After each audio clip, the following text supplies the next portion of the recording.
आज हम क्या बताने जा रहे हैं? आज हम बताएंगे क्या दिस, दैट और दिस और दोज, इसका इस्तेमाल क्या करने में क्या बहुत ज्यादा दिक्कत होता है नहीं। दिस का इस्तेमाल कब करेंगे, दैट का इस्तेमाल कब करेंगे, दिस का इस्तेमाल कब करेंगे और दोज का इस्तेमाल कब करेंगे, इसका इस्तेमाल हम लोग आज सीखेंगे। तो सबसे पहले हम लोग देखते हैं दिस। दिस दिस का इस्तेमाल कब किया जाता है? दिस का इस्तेमाल कब किया जाए? जब इसको हम कोई वस्तु को दिखाने के लिए इस्तेमाल करते हैं। क्या? कोई वस्तु को दिखाना हो, यानी कि अगर कोई नजदीक में कोई वस्तु है, जैसे कि मान लो कि यह किताब है या कॉपी है, ये क्या है? बोर्ड है। क्या है? बोर्ड है, व्हाइट बोर्ड है ना। अब ये बोर्ड है तो इसको दिखाने के लिए हम लोग क्या इस्तेमाल करते हैं? दिस का। क्या? दिस। दिस मतलब होता है यह। दिस मतलब क्या होता है? यह।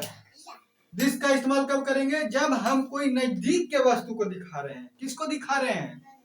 कोई नजदीक का वस्तु। जैसे में यह एक व्हाइट बोर्ड है नहीं, यह एक क्या मार्कर है, यह क्या है? मार्कर पेन है ना।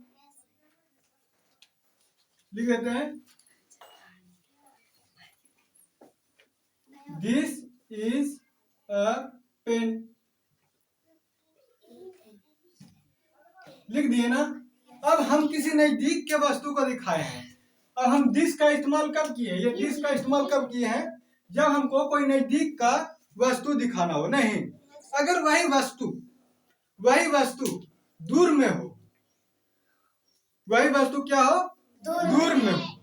अगर कोई एक वस्तु दूर में हो तो उसके लिए क्या इस्तेमाल करते हैं? दैट। क्या? दैट। अब अगला हम लोग देखते हैं क्या? दैट। दैट का इस्तेमाल क्यों करते हैं? जब कोई दूर में एक वस्तु को दिखाना हो। क्या दिखाना हो? दूर में। वह क्या है? बोर्ड है।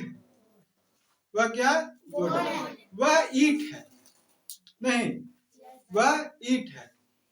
कोई एक वस्तु दूर में हो उसको दिखाने के लिए हम क्या इस्तेमाल करेंगे? दिस या दैट? दैट। कोई एक वस्तु, क्या बोल रहे हैं? एक वस्तु नजदीक में है, उसको दिखाने के लिए क्या इस्तेमाल करेंगे?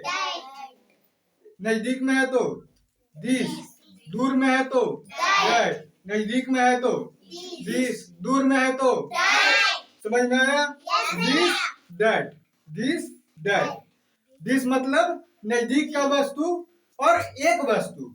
अगर एक वस्तु को दिखाना हो तो दिस, और अगर मतलब कि दूर का एक वस्तु को दिखाना हो तो दैट। अब इसी का हम लोग देख लेते हैं, दैट का इस्तेमाल किए हैं। अब दैट का मतलब क्या होता है? दैट का मतलब क्या होता है? वह। ये किसी वस्तु के लिए होता है। क्या? वस्तु। किसी वस्तु को दिखाने के लिए। क्या चीज को दिखाने के लिए? वस्तु। वस्तु। अगर किसी वस्तु को दिखाना है तो दिस का इस्तेमाल करेंगे। किसका इस्तेमाल करेंगे? दिस का। नजदीक का वस्तु या दूर का एक वस्तु। अगर हम कह रहे हैं कि नजदीक में एक से अधिक सामान, मतलब कि एक से अधिक, देख कॉपी बहुत सारा है तो ढेर सारा कॉपी को दिखाने के लिए हम लोग किसका इस्तेमाल करेंगे? एक कॉपी रहेगा तो करेंगे this, this, this book, notebook नहीं। एक कॉपी को दिखा दिए दिस से, दूर में कोई एक कॉपी है तो उसको दैट से दिखा दिए। अगर नजदीक में बहुत सारा कॉपी हो, बहुत सारा, एक से अधिक, कितने से अधिक? एक से अधिक। अगर एक से अधिक को हम लोग दिखाते हैं तो वो क्या चीज से हम लोग दिखाएंगे? यहां पर हो जाएगा क्या? दीज। दीज। दीज मतलब ये। अगर कोई नजदीक में है, ये सारे कॉपी नहीं,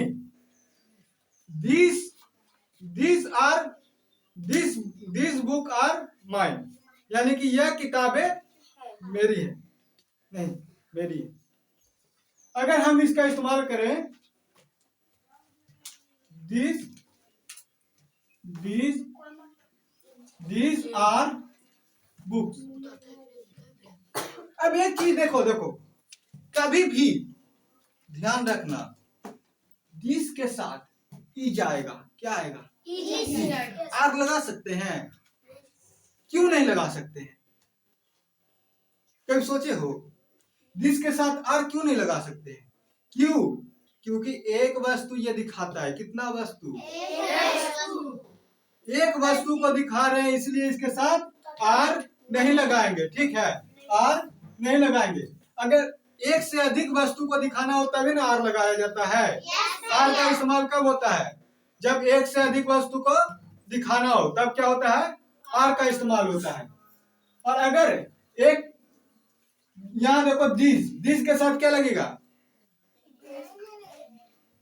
एक खड़ा हो रे, क्या कर रहा है तुम? बहुत मार मारेंगे। समझ में आ रहा है तुमको?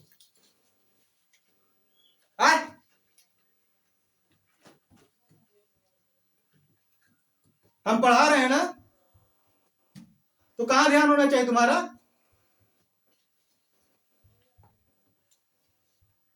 बताओ, दिस का इस्तेमाल कहां किया जाता है? एक वस्तु को दिखाने के लिए या बहुत सारे वस्तु को दिखाने के लिए? क्लास में तो ध्यान नहीं है।